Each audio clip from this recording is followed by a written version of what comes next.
VCY America presents Crosstalk, a nationwide call-in program discussing issues that have an effect on our families, our communities, our churches, our nation, and our world. Crosstalk, an opportunity for you to voice your concerns for biblical principles. And now live by satellite and around the world on the internet at vcyamerica.org. Here is today's Crosstalk. Well, thank you, and a pleasant good afternoon to you. And we have a very interesting program today because it deals with what one gentleman who is the press secretary for the president said. It was a long time ago. And Hillary said, what difference does it make? What are we talking about? We're talking about Benghazi and 4 men that died and people trying to brush this aside, an instance that doesn't seem to go away, and I don't think it should. That's my personal view.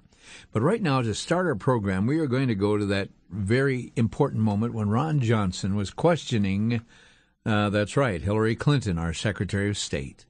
And as he was asking her the question, she came forth with that infamous statement, "What difference does it make?" Listen closely. Madam Secretary, do you disagree with me that a simple phone call to those evacuees to determine what happened wouldn't have ascertained immediately that there was no protest?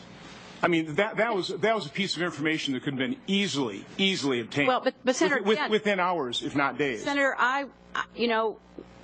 when you're in these positions, the last thing you want to do is interfere with any other process going on. I realize that's a good excuse. Number two, no, it's the fact. Number two, I would recommend highly you read both what the ARB said about it and the classified ARB, because even today there are questions being raised. Now, we have no doubt they were terrorists, they were militants, they attacked us, they killed our people.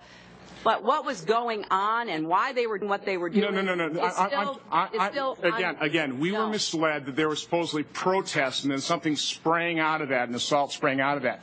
And that was easily ascertained that was not the fact. And the American people could have known that within days, and they didn't know that. With all due respect, the fact is we had 4 dead Americans. Was it because of a protest, or was it because of guys out for a walk one night who decided they'd go kill some Americans?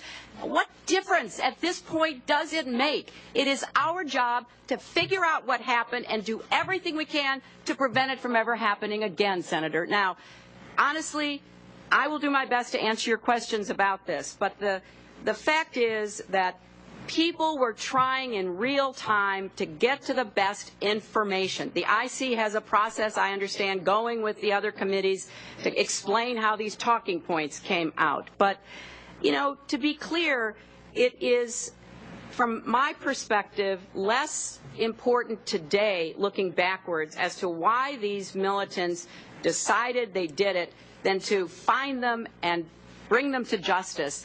And then maybe we'll figure out what was going on in the meantime. I love this, don't you figure out, or we'll figure it out after we read the bill. Sounds like a familiar line. Well, today with us, Ben Barrack, an investigative radio host and a blogger who broadcasts in Central Texas. He's the author of the book Unsung Davids, 10 Men Who Battled Goliath Without Glory, and he is a co-author with Waleed Shoebat on the book The Case for Islamophobia, and Jihad by Sword, America's Final Warning. Welcome, Ben Barrack. Good to have you. Nice to be with you again, Vic. Ben, we let's back up. Even though the press secretary thinks it's too long ago, right, let's recount the incident of what happened September 11th, 2012 at the Benghazi Consulate. Well, basically you had several cables sent from the consulate in Benghazi to the State Department at various levels in the months leading up to that. You had the British envoy leave. You had the Red Cross attacked, and basically, to quote one of the witnesses who testified at an earlier hearing, the United States was the last flag flying there. So on top of being isolated, essentially in those of us who understand the threat of the Muslim Brotherhood and the Arab Spring and the rise of Islam across the Middle East, the alienation, the isolation of the U.S. Base there, what we now know as the Special Mission Compound, where Ambassador Christopher Stevens was on 9/11, and the CIA annex, which was about a mile away. What we now know is that there was more than enough warnings. There were more than enough requests of the State Department to beef up security. Despite that, security was downsized, and to the very last moment. I mean, to the death of Ambassador Stevens, Sean Smith, the IT expert at the consulate, and then the two former Navy SEALs who, by all accounts now, we know were killed fighting to the very end at the annex on the roof.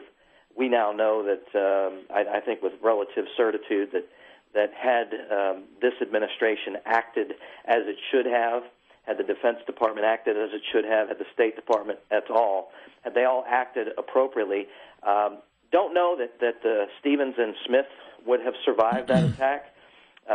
Probably there may not have been one had they had adequate security. But what we do know is in the response to that attack, it's probably a good bet that Doherty and Tyrone Woods, Glen Doherty and Tyrone Woods, the two former Navy SEALs that were killed, probably could have been saved. Now, Ben, there have been allegations, of course, over time that uprisings and angry responses have been occurring because of some simple insult toward Islam. Right. I think of Salman Rushdie, who wrote satanic verses and had a price on his head for years. Right. But I think of somebody who named a teddy bear after Muhammad and about had war. Right. Now, obviously, some of these things have happened, and you've seen unreasonable responses. But when the White House and the State Department blamed a little-known video on YouTube for causing the uprising, how do we know that this is not what caused the attack? Well, essentially because of all of the things that had led up to that. Before the video was even created, you had attacks on that compound.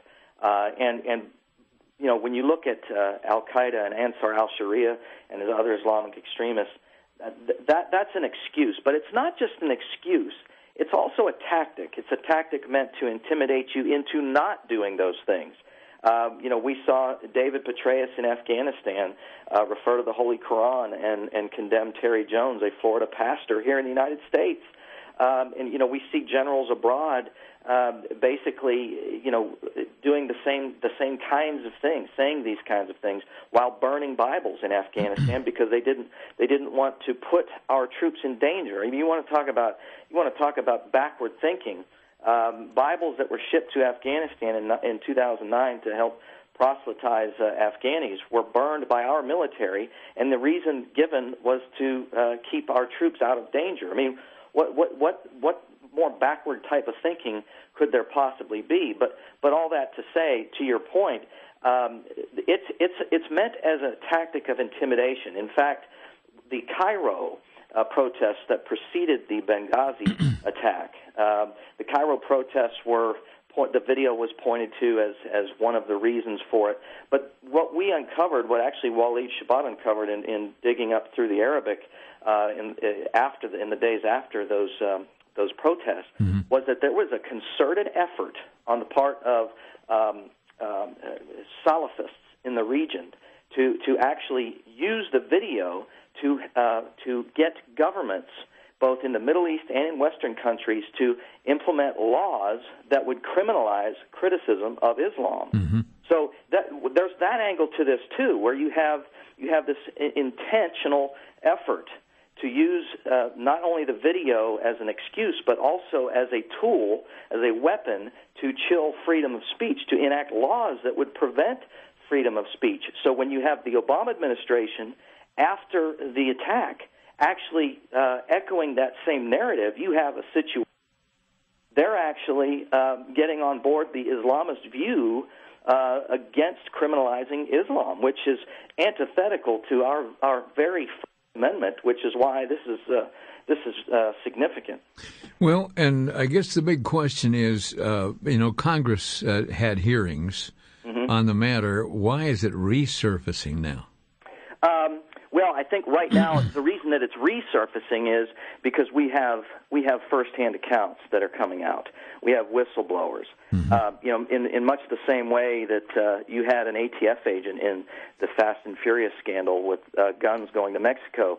What broke that wide open was you had ATF agents' firsthand accounts saying, this is what we were told to do. We were told to ship guns to cartels, let them go there, that would be used to kill people. And what we have here is we have whistleblowers, and in particular, one of the guys that's going to be testifying tomorrow at the Oversight Committee hearing on the House is a guy named Gregory Hicks, who was the guy right behind the ambassador Christopher Stevens, who was killed. Gregory Hicks was Stevens' number 2, and he has already come out and said this is bogus. What Susan Rice told 5 Sunday talk shows about a video being responsible in a protest, neither were true. And I think that these whistleblowers are coming to the realization that the truth isn't going to come out unless they tell it. And I think that's going to be compelling testimony. Now, we keep hearing the phrase, it happened so long ago. I mean, Jay Carney talking about the fact, well, this is old stuff. And, of course, Hillary then saying, what difference does it make? Well, I mean, what kind of crude investigation is there in our government? Usually they want every jot and tittle, every item of information that would give evidence to why something happened or when it, and even how it happened. And now what difference does it make? That's an interesting approach. Yeah. But why, again, the intimidation tactics that we're hearing about, where the whistleblowers are being told they had better shut their mouths. Yeah, and you talk about Jay Carney. Ask the families if they think that was a long time ago. Yeah. It was both yesterday and an eternity ago in their minds, I'm sure. Is 9/11 ancient history now? Are we supposed to forget about that? It's absurd and it's maddening to think that these people have that kind of a view. And when they open their mouths in that regard, that tells you that they don't want the truth to come out. They don't want you to know what happened. We're left to conclude nothing else. As far as Hillary Clinton's testimony, I found it fascinating that after she said, basically, we have 4 dead Americans. Was it because of a protest, or was it because of guys outside looking, to kill Americans? What difference does it make? But what she said next, I thought, was extremely contradictory. She said, it is our job to figure out what happened, to do everything we can to prevent it from happening. Well, but you just said, what difference does it make? Okay, so we have a contradiction right there from Hillary, but everybody's focused, even the senator was focused on something that she said that was so outrageous. What difference does it make? It caught everybody by surprise. But the contradiction of her own words in the very next sentence I found incredible. Because and what we're learning is that why that is such a hot button for her is an article that was released by Stephen Hayes in the Weekly Standard this weekend, which basically he had access to emails, the first draft of the talking points, which were incidentally released by the CIA, which named Al-Qaeda, which named Islamic extremists, which named Ansar al-Sharia. And so that's where the hot button is. Well, we're going to be right back, Ben. And in the meantime, folks, listen up, because there's a lot of information, and what's coming up this week is enough to, we'll follow it closely. Pray for our country. We'll be right back.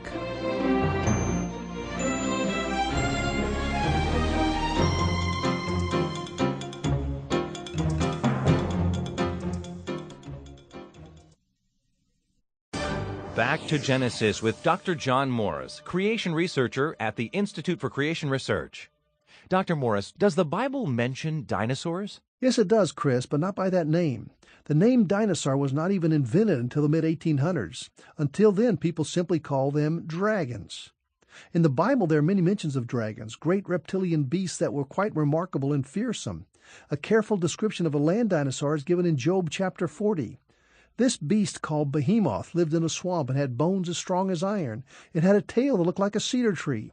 Evidently, it was a giant sauropod like the brontosaur. In that passage, God was talking, and he described Behemoth, and Job knew about him. It's important that we know about dinosaurs, too, because they were created along with man back in Genesis. To find out more about creation science, Visit us on the web at www.icr.org. That's www.icr.org.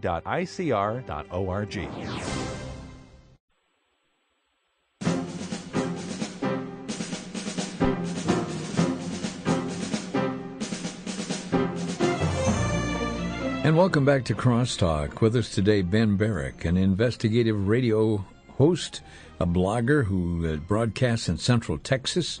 He's the author of the book Unsung Davids, 10 Men Who Battled Goliath Without Glory. And he has co-authored the book with Waleed Shubat, The Case for Islamophobia, Jihad by the Sword, America's Final Warning. And we're talking about what's coming up tomorrow, where these very, very serious questions are going to be asked. And my big question, Ben, is, are they going to get more of this? What difference does it make? Or are they going to keep intimidating those who are there to witness? No, the guys that are there tomorrow are witnesses. They are first-hand account witnesses.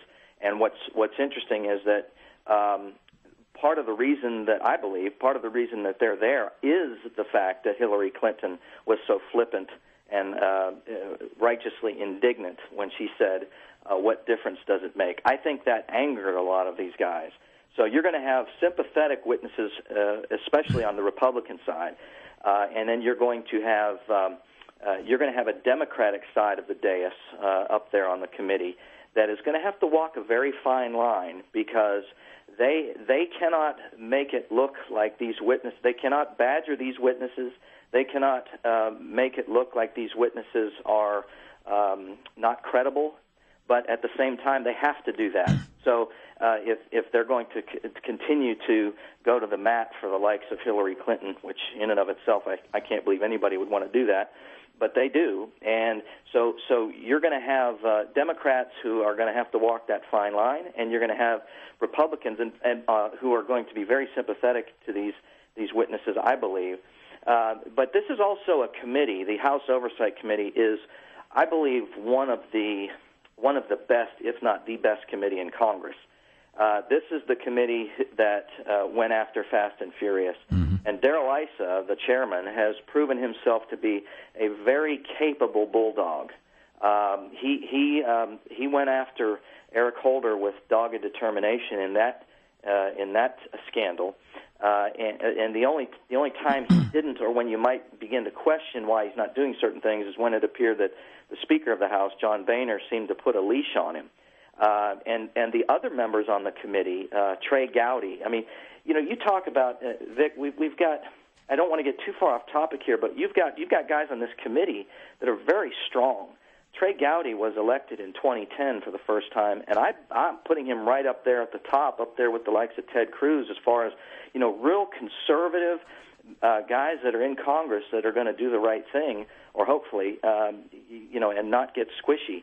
So this committee, I think, is going to be very good. I think you're going to have very compelling testimony from these folks. I mean, one of them is, I believe I mentioned earlier, Gregory Hicks. He's the guy who was second in command in our State Department command in Libya, right behind Christopher Stevens. And on the night of the attacks, he was in Tripoli. And Stevens was in Benghazi. So he is the one. Some of this testimony has already started to come out. Mm-hmm. But Hicks has said that Stevens is the one. He heard Stevens' last words, and they were over the phone.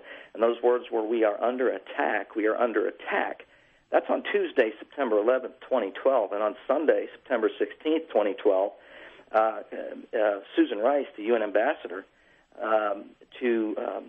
our UN ambassador, was on the Sunday talk shows, and Gregory Hicks talks about, has given interviews but has not appeared personally that I know of, but it talks about the fact that he was watching this and was basically just taken aback by the fact that this was not at all accurate, that what Susan Rice was telling people on these shows, and that he wasn't consulted. That in and of itself, too, is amazing. And I would think that that's probably a significant burr under his saddle, too, to not be questioned himself, to not be consulted about what happened. He was there. He heard Christopher Stevens' final words on the phone.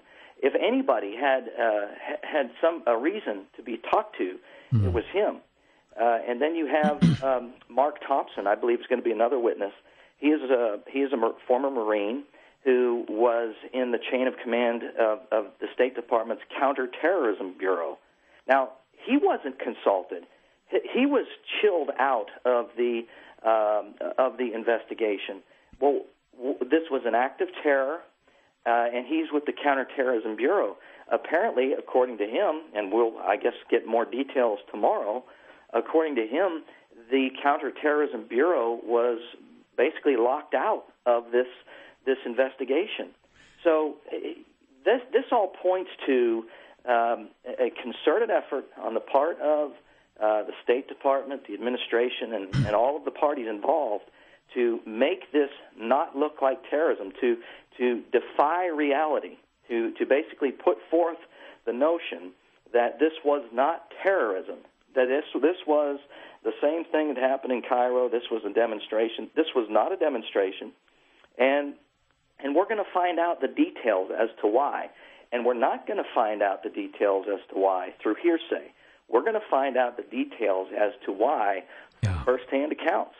Well, you know, I think of what happens, and depending on who's asking the questions, I was called to Washington some years ago and testified before a committee, and Charles Schumer was the guy who was asking the questions and moderating.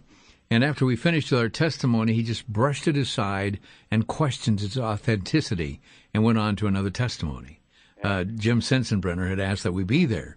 Right. But the disregard, depending on who's handling the hearings, the skillful treatment of disintegrating any substance oftentimes appears depending on who's there coordinating the hearing.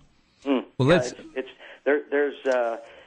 definitely a political agenda involved, and you know, there's the what you hear all the time is it's both sides. People that aren't dialed into politics, they say, well, it's both sides are at fault, and it's partisan, and it's this and it's that. But when you're talking about the liberal agenda, it is far more. That's what I think, Vic. That's what I think people need to really come to grips with. When you talk to people that are apolitical, or you know, at some point just get fed up and they don't tune into what's going on, it's frustrating to me as a conservative to try to explain to them that it's not a matter of both sides. You know, sometimes one side's right and the other side's wrong. That's the way I see the Israeli-Palestinian conflict. Yet there are journalists out there who for some reason think it's more noble to be perceived as not taking either side. But what if one side is always wrong? I mean, that's what we've got to understand, and that's the case with the American left. And all you have to do to confirm that, there's anecdotal evidence all over the place. But look at the way Watergate was handled, and look at the way every scandal since involving the left has been handled. Then Navy SEAL Billy Allman is saying that Americans were deliberately left there to die. Yeah. That's quite a stunning accusation. Yeah, I believe that's true. I believe that's true, but we're going to have to find out, see what happens tomorrow. Mm-hmm. But even the father of Tyrone Woods, the ex-Navy SEAL who was at the annex, even he has said that folks were told to stand down.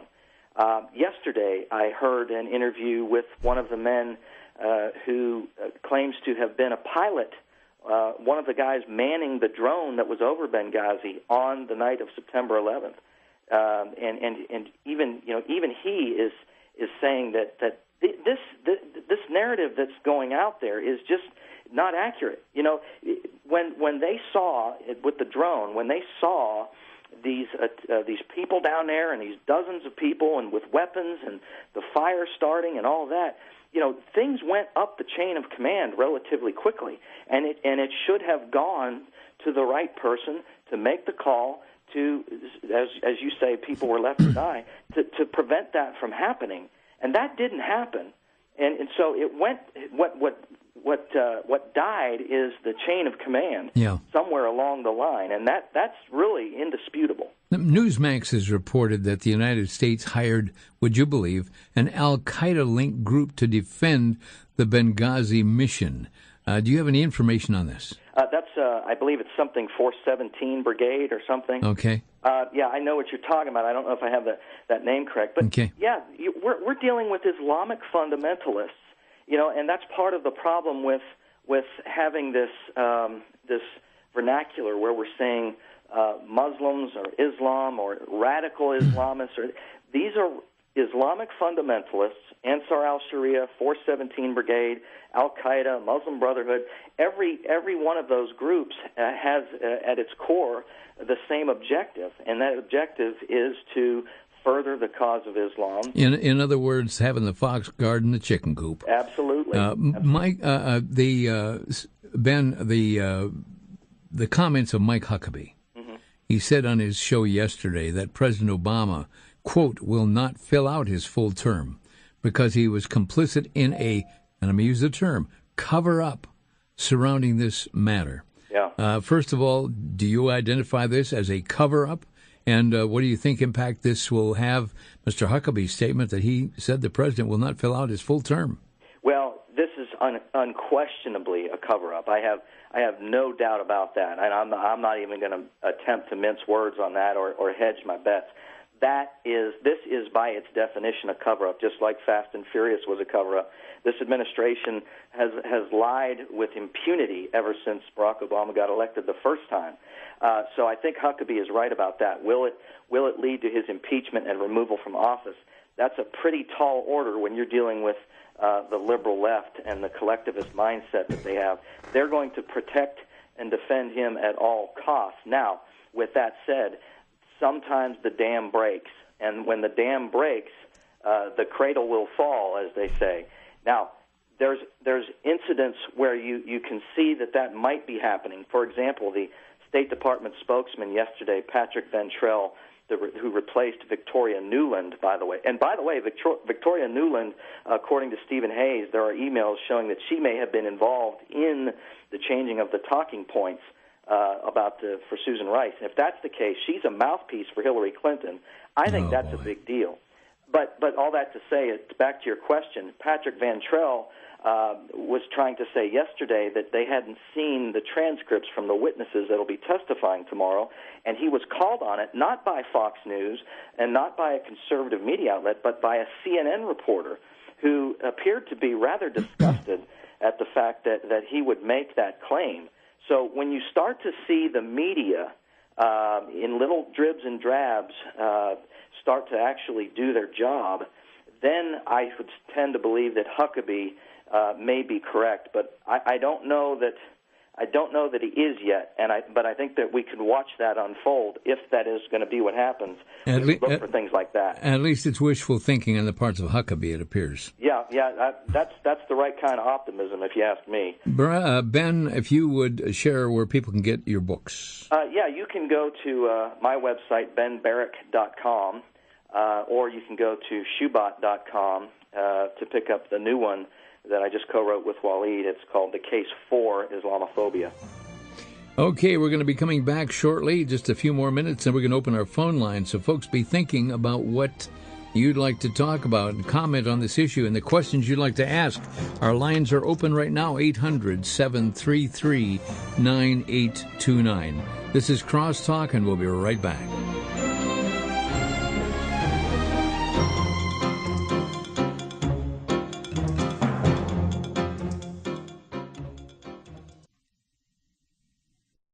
The New England Primer was introduced in Boston in 1690 by Benjamin Harris. It was the first textbook printed in America. For a century after its introduction, it was the beginning textbook for students, and until well into the 20th century, it continued to be a principal text in all types of American schools. The founders, as well as millions of other Americans, learned to read from the New England Primer and the Bible. The core of the Primer is its rhyming alphabet, such as for letter A, in Adam's fall we sinned all. It also included lessons for youth, Bible questions, and a shorter catechism.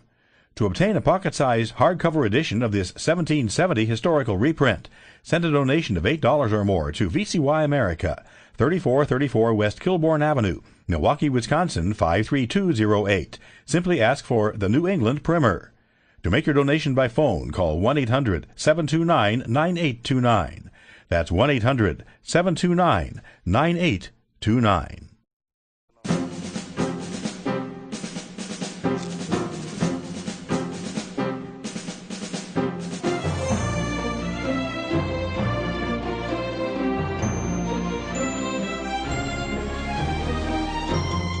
And welcome back to Crosstalk, where we're kind of not coming down the home stretch here on our questions, but we're going to open the lines, which are very busy right now. And as the call is coming in from all over, the call is toll-free from anywhere on the planet, and that means other countries as well.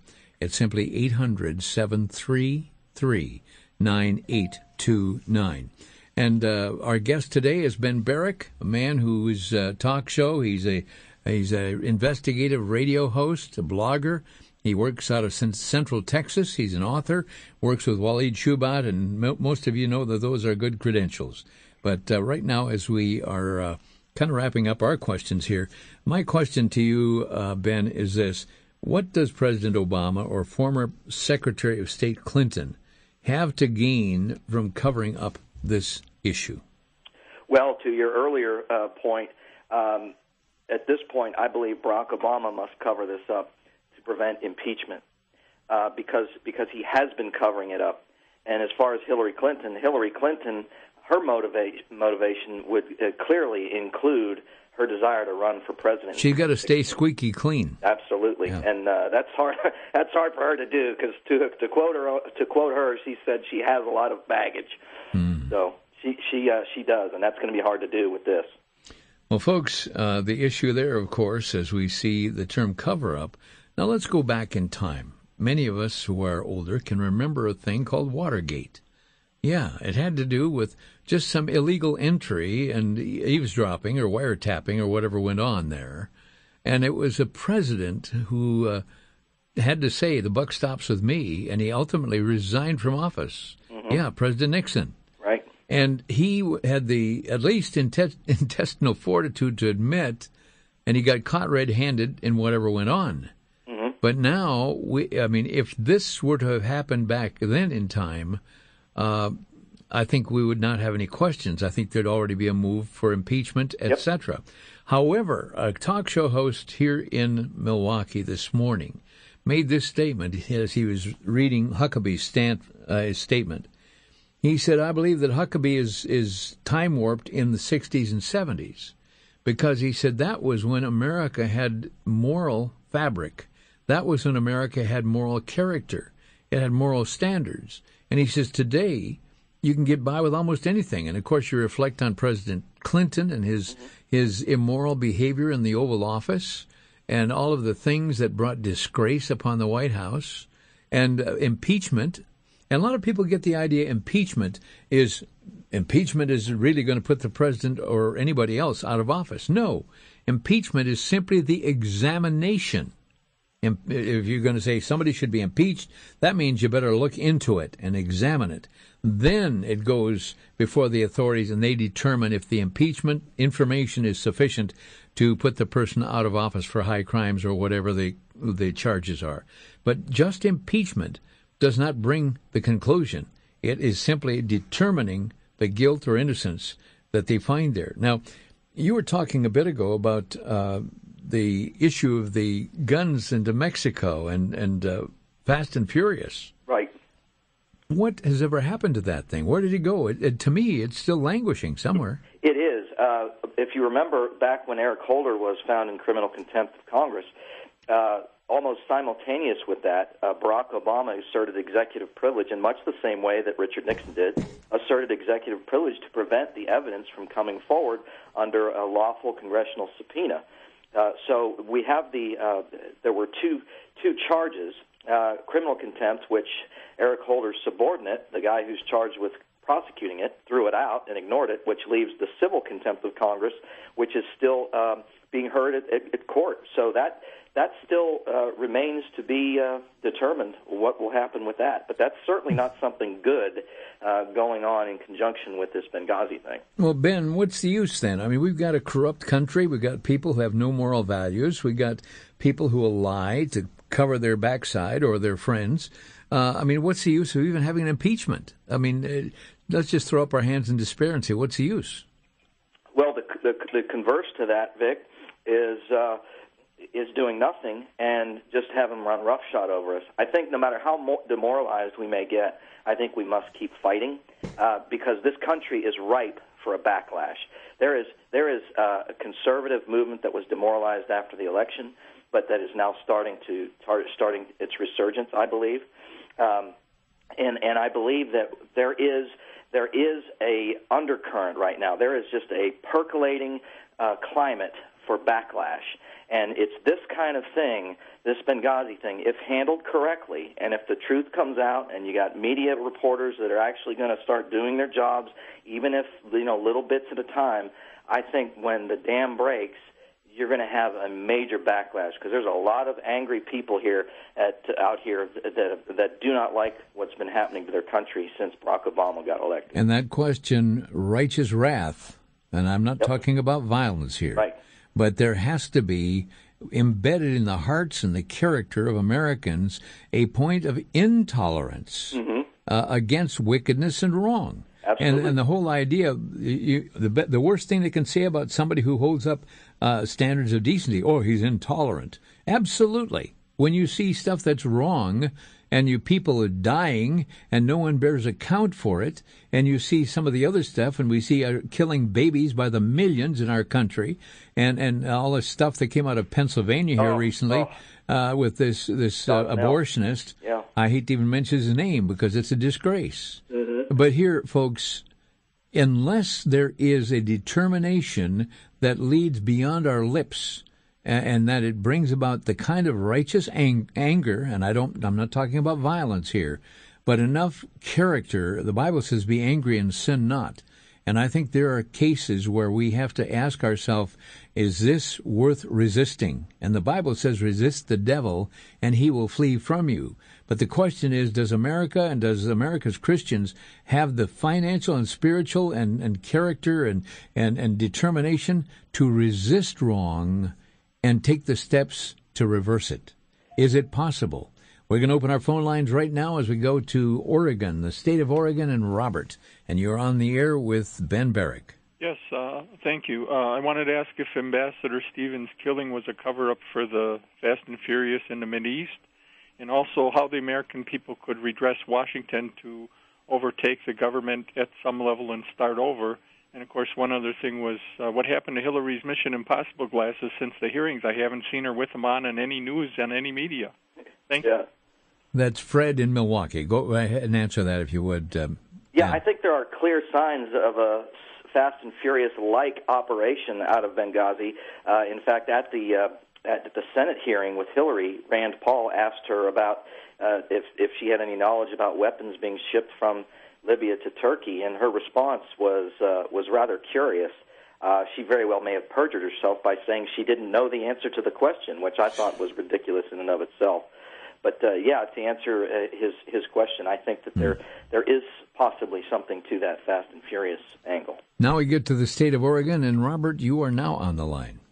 Okay, thank you. I'm just kind of curious. I know America's waking up, and we're all upset, but I'm afraid that come the election in 2014, Republicans are going to take the House and the Senate. But what brings me out, my question is, when this all comes to show, and because everything, that Obama's going to get all bent out of shape and cause some kind of a problem where that he's going to declare martial law and declare himself dictator, because he's not going to want to give up his power. And this has got me great concern, and I know a lot of Americans that's got this great concern. What's his thoughts on that? I mean, if ever there was a president who would be inclined to do something like that, I think we have one. But that said, I think that we still have some institutions that are in place that are bigger than any one person. At least I would hope so. And the sword of truth is a very powerful thing, and I think that we can maybe avoid that if there are more engaged Americans, if they become more wired in, more connected to what's going on, and if this Benghazi thing gets legs, we could see a very significant backlash that could change things overnight. Okay, before we take the next call, I mean, I remember observing when the questioning got real close to our Secretary of State, Hillary Clinton. Somehow or other, there was a physical fall where allegedly there was a concussion, which pretty much took her right out of the focal point of any questioning. And then, of course, she steps down. Right. Again, I mean, legitimately, some of us older folk have tendency to fall. However, this certainly raised some big questions, did it not? Yeah, it did. I mean, she had the stomach virus, followed by the fall, followed by the blood clot in the brain, and that was to drag things. Well, I mean, a consequence of all that was to drag this out. And you saw what Jay Carney said just last week. Benghazi happened a long time ago. When you couple that mentality with what Hillary was able to do, whether intentionally or unintentionally, by dragging this out, you get to start to see the objective of dragging things out, because you can at some point say, that was so long ago. Yeah. You know? Phone number here, 800-733-9829. Got two open lines, 800-733-9829. Charles on the road in the state of Kansas. Hi, am I on? You are, Sharon. You're on. Mm-hmm. Yeah, the trouble with Islam is that Muslims consider Muhammad to be the perfect man, whereas in reality he was a thief, a murderer, a pedophile, and a war criminal. And when you say Muhammad, what you really have to say is, may war be upon us, because it's not the clash of civilizations, it's the war on civilization. And if I could just give one plug, if people go to my website, Sir, again, this is not here to promote websites, and hope you'll understand, Charles, but we do have some regulations here. Thank you for your comments, your questions, and again, we'll get back to the topic of what's happening in Benghazi as we go to Calumet, Michigan. And Eric, you're on the air. Hello, Eric. Yes, my name's Eric from Calumet, Michigan, and I just wanted to make a statement and just ask if your guest might know whether this is true or not. It's my understanding that Hillary Clinton was involved, at least on a legal basis, to some capacity, with Watergate back then. That's all I have, and I'll listen off air. Okay. Yeah, I believe, if I'm not mistaken, and it's pretty fuzzy. I don't have it readily at hand, but I think wasn't her law firm involved in? The Rose Law Firm. Yeah, in I guess counsel with Nixon or against Nixon. I don't remember which. That brings back memories. I remember somebody else talking about that. Yes. Yeah. Interesting. Let's go to Pennsylvania. Got some open lines, folks. 3 open lines right now if you want to call us, 800-733-9829. What are your thoughts, folks, about where things are going and the hearings tomorrow? What do you think is going to come about, and what are your thoughts for the future, yes, even of America? Peter in Pennsylvania, you're on the air. Yes. The gentleman there I'm sorry, I don't know your name. His name is Ben Barrick. Ben, yes. One of the other callers that was talking about how President Obama would be the president to overthrow our government and take on martial law. I really found that quite offensive, actually, in that we've had so many presidents throughout the years who were habitual liars and pornographers and cheaters. Do we list them all as pornographers and liars and cheaters, Peter? I mean, which ones? Let's be specific. Oh, I mean, adulterers. No, let's start naming presidents. Lyndon Johnson was a known pornographer, interested in pornography. I see. Okay, Peter, I hate to cut you off, but the hard break came up here, and so we will again come back in a moment, and stay on the line if you would.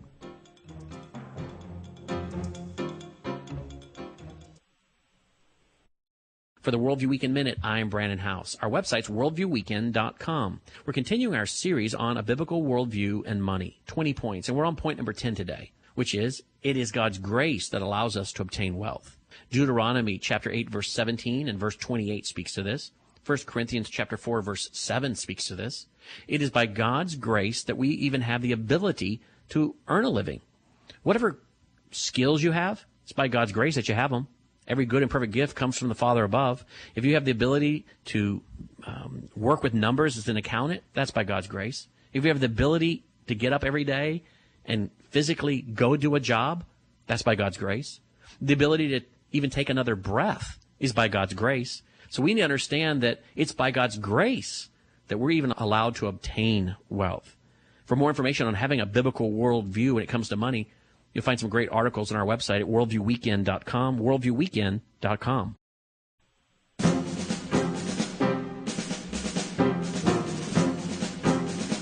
And welcome back to Crosstalk. We're coming down the home stretch here, and so glad to have you with us. And Peter's still on the line from Pennsylvania. And Peter, you're a bit off point there, but in that you mentioned all of these various presidents and their moral failings, which I'm sure, if you go into the lifestyles of many of these people in politics, it's sinful. There are things that are wrong. But how does that relate to our topic today? Well, I do think that as a country, our morals have shifted. Okay. For the good or the bad. I will admit I am a registered Democrat. There are many things I listen to your show every day. Although I don't agree with many things you have on your show, one of the things I do agree with is that there is a moral apathy in our country. Okay. And I do agree that at times our leadership has not truly led, and whether it be a Benghazi attack or a Watergate or any of the things that our country does that is always not in the name of the people that they're supposed to represent, I do find that in itself moral apathy. And that was really the point I was getting at. Peter, your point is well taken, and regardless of party, this show is open for discussion. I want to thank you for taking the time to call. Thank you for listening. I do appreciate it. You bet. Okay, let's move along quickly to Aaron in Wisconsin. You're on the air, Aaron. Hello, Aaron. Thank you. Yep, I'm here. My question is what can the average American do to try and stop this stuff from happening, such as all the conspiracies, the Islamic movement coming to America? I've called congressmen many times on bills that are coming through, and they say, well, I appreciate your call, but they don't go for, they're still supporting this bill or that bill. Aside from calling Congress, what else can we do? I like your question, Aaron, because that's the kind that all of us want to know. What can we do that's most effective? And Ben, your thoughts? Well, I think that the first and foremost, the thing that people need to do is to become informed of them for themselves. That's what they need to do. Now, you being part of that crowd that's already chosen to do that, what's next, I believe, is getting people who are not informed interested in becoming informed, even if it's one at a time. Because, instead of watching, American Idol or whatever's on television, these folks need to start paying attention to what's going on around them. And I think our challenge as Christians and as informed citizens is to get others motivated, to light fires under those who maybe are not as informed as they should be. And then I think things take care of themselves. As Aaron was talking about this, and I kind of agree, we can sit here wringing our hands, or we can see a house that's burning, and we tell 40,000 people the house is on fire. Yeah. By the time we get to those people, the house is already in ashes. Right. And the question is, and I know many people are asking God for guidance, as well as needing guidance within our culture from righteous men and women, what can we do? Now, if we call our representatives in government and they don't truly represent us, and that's one of the big problems, you call a representative, and I've encountered this many times over the years, you call and they say, well, I understand, however, my mind is made up on this. Yeah. And they weren't hired to be God. They were hired to represent us. Right. Let's go to, let's say, Erita. I hope I'm saying that. Erita? Yes. Erita, okay. Yes. Milwaukee, you're on the air. Hi, Mr. Elias, and I just want to say that I'm glad someone is going to start finding something out about Benghazi. I've listened to your radio station for so long, and my question was also, what can we do? Every time you give a number out to call, whether it be about the abortion doctor or whatever's going on, I make the phone calls, try to get people involved, try to tell people what's going on. I called you right around the election because my family had turned against me because of my stances on, telling them things that I'm hearing on your radio station. But I'm not going to stop. I'm going to keep on. I've just been kicked off the family page on Facebook because of my stances. But I think it's more important to do the will of God as far as what I can do here on this earth than to worry about whether or not the family is going to allow me at the next family reunion. So God bless you, Aretta. And I'm going to keep listening, and I'm going to keep doing all I can do to further the cause of the kingdom. And pray for our country. Oh, absolutely. Absolutely. God bless you, Aretta. Thank you so much. Bye-bye. Have a blessed day. Bye-bye. That's a courageous lady. That's a good call. Let's go. Mike in Bayview, Wisconsin. You're on the air. Yeah, absolutely. We need prayer for this country. My thing is I can't understand how Jay Carney can stand there and just spew the stuff that's coming out of his mouth, knowing exactly that this is all wrong. I worry also about 50 million or 100 million Muslims coming in here and him being president for the rest of our lives, or the dictator. That's all I had to say. So. One other thing, Mike, when you watch Jay Carney make a statement, look at his eyes. Never can look forward. Well, in my personal opinion, he always looks guilty. Absolutely, he is. Thank you, Mike. God bless you. Bye-bye. Sorry, that was a personal opinion. Marianne, you're on in Milwaukee. Go ahead. Hi, thanks for taking my call. My point about Hillary Clinton, as I've heard you say a number of times, Vic, over the years, is that she's got a long line of bodies that have been buried in her career since back to her college days, and it's about time for all of that to come out.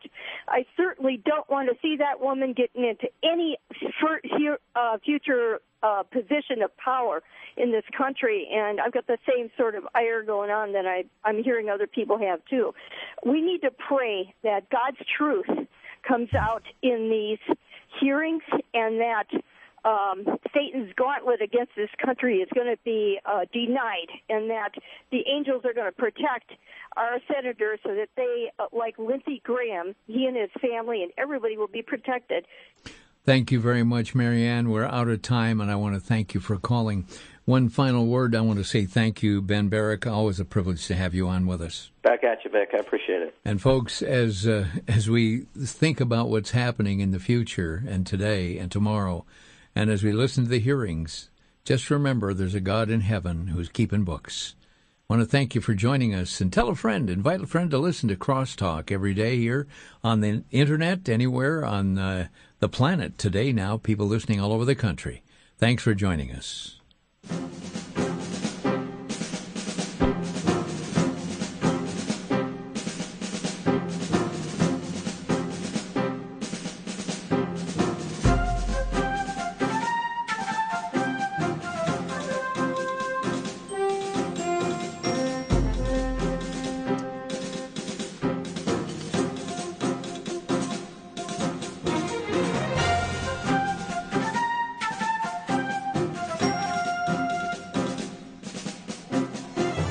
Listening to Crosstalk via satellite and the Internet from VCY America. Views expressed may or may not be those of this station.